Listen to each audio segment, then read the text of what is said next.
V srdci Turčianskej kotliny na úpetí Národného parku Veľká Fatra s hrdými vrcholmi a dolinami, pretkanými potokmi a vodopádmi, v krajine kypiacej životom, sa rozprestiera obec 4 kaštieľov Necpaly.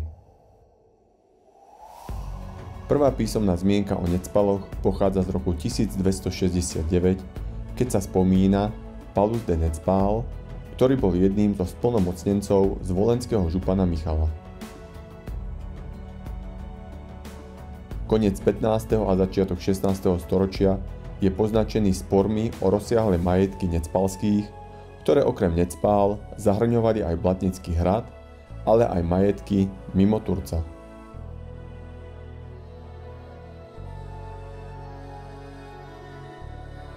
Z týchto sporov nakoniec víťazne vyšiel rod Just.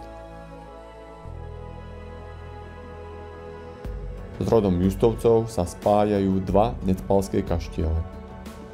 Modrý kaštiel bol vystavaný Justovcami v 17. storočí. Svoj názov získal podľa svetlo-modrej, barokovo-klasicistickej fasády pri úpravách v druhej polovici 18. storočia. Po vzniku samostatného Československa bol kaštiel zoštátnený a upravený na potreby detského domova a po jeho zrušení zostal kaštiel opustený a nevyužívaný.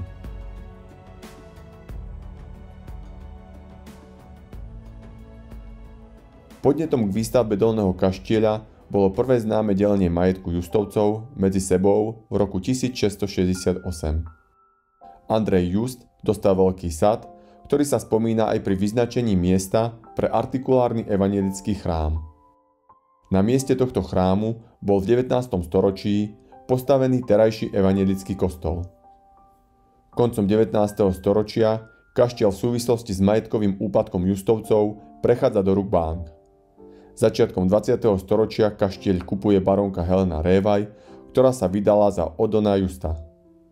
Počas komunizmu bol kaštiel zhabaný a využívaný ako budova učilišťa a následne ako detský domov.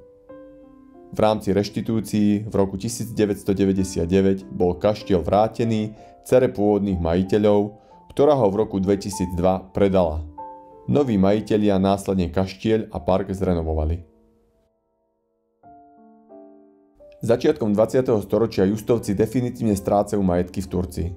Posledný nositeľ mena Just v Turcii bol doktor Edmund Just, ktorý po sobáši s barónkou Révaj žil v prvej polovici 20. storočia v Necpaloch. Zomrel 23. augusta 1959 v Martine a pochovaný je na katolíckom cintoríne v Necpaloch.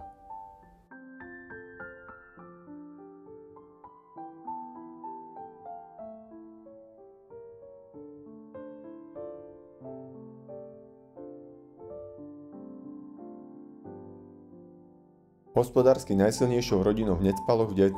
storočí bola rodina Franklinovcov. Na hornom konci obce pod lesom sa nachádza kaštiel spojený s ich rodinou. Kaštiel bol postavený v 15. storočí v prevažne renesančnom slohu. Jeho jadrom je však stredoveká gotická kamenná kúria a je teda najstarší v Necpaloch.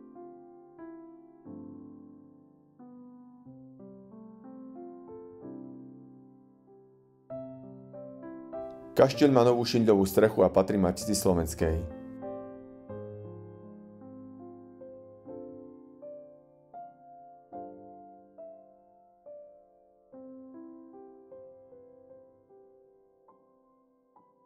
Za kaštieľom v horičke sú uložené telesné pozostatky príslušníkov Franklinovskej rodiny. V jednom z hrobov sú spoločne pochovaní Dionys Just so svojím nemanželským synom Benjaminom Franklinom, neskorším dedičom oboch kaštieľov. Na námestí sa nachádza renesančný kaštiel. Charakteristické sú preň dve veže na jeho južnom priečelí, hlavný vchod je situovaný z východnej strany. Z nápisu nad portálom sa dá predpokladať, že kaštiel bol dokončený v roku 1673. Monogram AIDN je s najväčšou pravdepodobnosťou Andrej Just de Necpal. V 19. storočí prešiel do rúk Franklinovcov. Posledných približne 100 rokov je neobývaný a asi od druhej tretiny 20. storočia bol využívaný ako sklad obilia. Po roku 1989 bol vrátený pôvodným majiteľom. V 90. rokoch bola opravená strecha.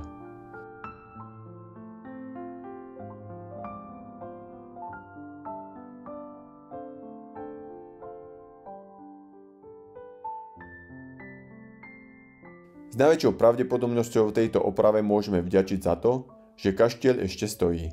Stav kaštieľa sa dá považovať za havarijný.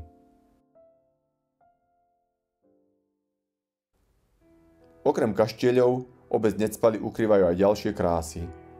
Nájdeme ich na návrši nad obcov v ranogotickom katolíckom kostole postavenom v polovici 13. storočia. Okolo roku 1320 bola ku kostolu pristavená sakristia. V 14. a 15. storočí bol kostol opravený. Koncom 16. storočia bola loď zaklenutá valenou klenbou. Najvzácnejšou pamiatkou sú zachované fresky v sanktuáriu, ako aj na povale kostola.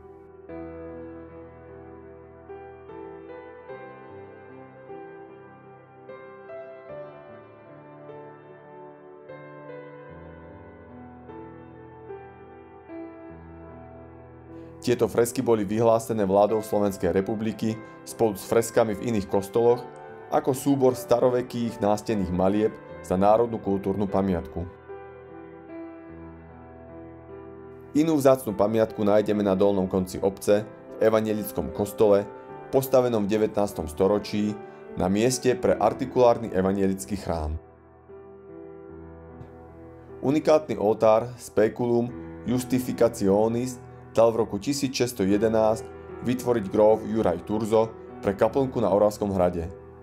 Monumentálny drevený oltár prevezený do Necpál je pozoruhodný formou i obsahom. Podoba oltárneho celku s 9 obrazmi vychádza zo staršej grafickej predlohy z diel norimberského rytca a vydavateľa Josta Amana.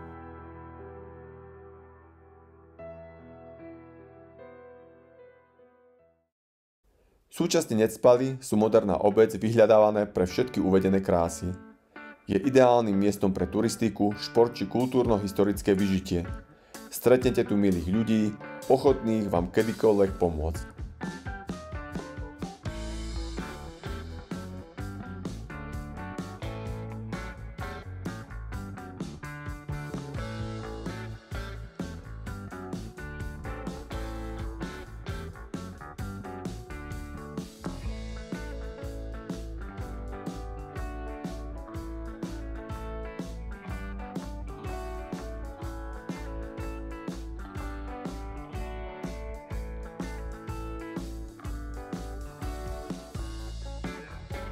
Vitajte v Necpaloch.